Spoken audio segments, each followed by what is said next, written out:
Hi guys, అందరు ఎట్లున్నారు? నేనైతే బాగున్నా. నేను గ్యాస్ క్లీనింగ్ అయితే కంపల్సరీ చేసుకుంటానండి. డైలీ చేస్తానో లేదో కానీ చికెన్ కర్రీ చేసినప్పుడు మాత్రం కంపల్సరీ క్లీన్ అయితే చేసుకుంటానన్నమాట. అంటే గ్యాస్ మొత్తం ఇలా బర్నర్స్ తీసి అయితే క్లీన్ చేసుకుంటాను. డైలీ వచ్చేసి ఒక టిష్యూతో కానీ ఒక క్లాత్తో కానీ పైన అంతా క్లీన్ చేస్తానన్నమాట. ఫుల్ ఇలా ఎంత క్లీన్ చేయడం అంటే ఒక చికెన్ కర్రీ చేసిన తర్వాతే నిజంగా చాలా గలీజ్గా అనిపిస్తుందండి. ఎందుకంటే డైలీ మనం పోపు పెట్టేటప్పుడు కానీ అలా ఆయిల్ అంతా మొత్తం అంతా బయట చిట్లేస్తుంది అనమాట. గ్యాస్ స్టవ్ అనేది ఎప్పుడు క్లీన్గానే ఉండాలి. ఎందుకంటే మనం ఫుడ్ చేసుకొని తింటాం కదా, కడుపులో వెళ్తుంది కాబట్టి ఆ గ్యాస్ కూడా క్లీన్గా ఉండాలని నా ఒపీనియన్. నేను ఒక్కొక్కసారి లిక్విడ్ వాడతాను. ఎందుకంటే ఈ గ్యాస్ స్టవ్ పైన గ్లాస్ స్టవ్ కదా, ఏది వేయాలన్నా భయం వేస్తుంది అనమాట. ఎందుకంటే ఇప్పుడు ఎక్కడ చూడు పటామని పేలిపోతున్నాయి సిలిండర్స్ కానీ ఇలా స్టవ్స్ కానీ. ఇలా గాజు గ్లాస్ కదా ఇది, నాకు చాలా భయం వేస్తుంది అనమాట. ఎందుకులే అని చెప్పేసి నేనైతే జస్ట్ విమ్ లిక్విడ్ అయితే ఇట్లా కొంచెం వేసేసుకున్నాను అనమాట సోప్లోకి.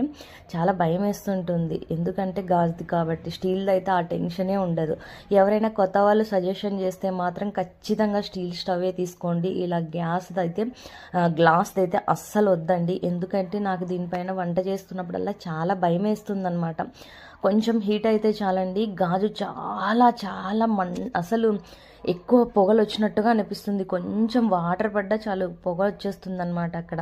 నాకు తెలిసినంత వరకు మీరు 4 బర్నర్స్ కానీ 2 బర్నర్స్ కానీ తీసుకోవాలనుకుంటే ఖచ్చితంగా నేను సజెషన్ చేసేది ఏమంటే మాత్రం స్టీల్ స్టవ్ అనే నేను చెప్తానండి. గ్లాస్ది అయితే మాత్రం అస్సలు వద్దు. నేను ఏదో తెలియకుండా తీసుకున్నాను, నాకైతే ఇప్పుడు చాలా ఇబ్బందిగా అనిపిస్తుంది అనమాట. ఏమాత్రం హీట్ అయినా కూడా ఈ గ్లాస్ స్టవ్ని ఎలా క్లీన్ చేసుకుంటారో నాకు ఒకసారి కామెంట్ చేయండి అబ్బా.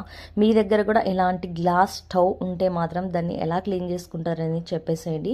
వెనిగర్ మాత్రం చాలా మంది ఇప్పుడైతే హోమ్ మేడ్ లిక్విడ్స్ తయారు చేసుకుంటున్నారు కదా, దాంట్లో వెనిగర్ వేసుకుంటున్నారు అనమాట. వెనిగర్ వేస్తే మాత్రం గ్లాస్ అయితే తొందరగా అట్టర్ ఫ్లాప్ అయిపోతుంది అనమాట, పేలిపోతుంది. ఎట్టి పరిస్థితుల్లో కూడా ఈ గ్లాస్ స్టవ్ని ఏది పడితే అది వేసి అయితే క్లీన్ చేయకూడదంటండి. చాలా జాగ్రత్తగా వాడుకోవాలి. నిజంగా నాకైతే చాలా భయం వేస్తుంటుంది. ఇంకా నేనైతే వచ్చేసి ఇక్కడ బర్నర్స్ కూడా అంతా క్లీన్ చేసుకుంటున్నాను. ఒకసారి లెమన్ వేస్తాను, ఒకసారి బేకింగ్ సోడా, కోల్గేట్ అన్నీ వేసి క్లీన్ చేసుకుంటాను అనమాట.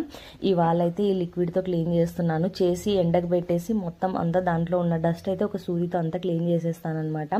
మనకి ఇక్కడే కదండి మంటలు వచ్చేది, తర్వాత దీన్ని క్లీన్ చేసుకోవాలి. లేకుంటే మాత్రం మనకి ఒక సైడ్ మంట వస్తుంది, ఒక సైడ్ అయితే ఇంకా మనకి ఆ మంట అనేది దీంట్లో కనిపించదు అనమాట. ఈ బర్నర్స్ అయితే ఎప్పుడు మనం క్లీన్ చేసుకుంటూ ఉండాలి, లేకుంటే చాలా ఇబ్బంది పడతామన్నమాట.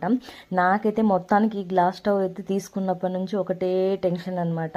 మీరు మీ స్టవ్ని ఎలా క్లీన్ చేసుకుంటారో ఫైనల్గా నాకు కామెంట్ చేసేయండి. నా ఛానల్ సబ్స్క్రైబ్ చేయండి, లైక్ చేయండి, కామెంట్ చేయండి, షేర్ చేయడం మాత్రం అస్సలు మర్చిపోద్దు.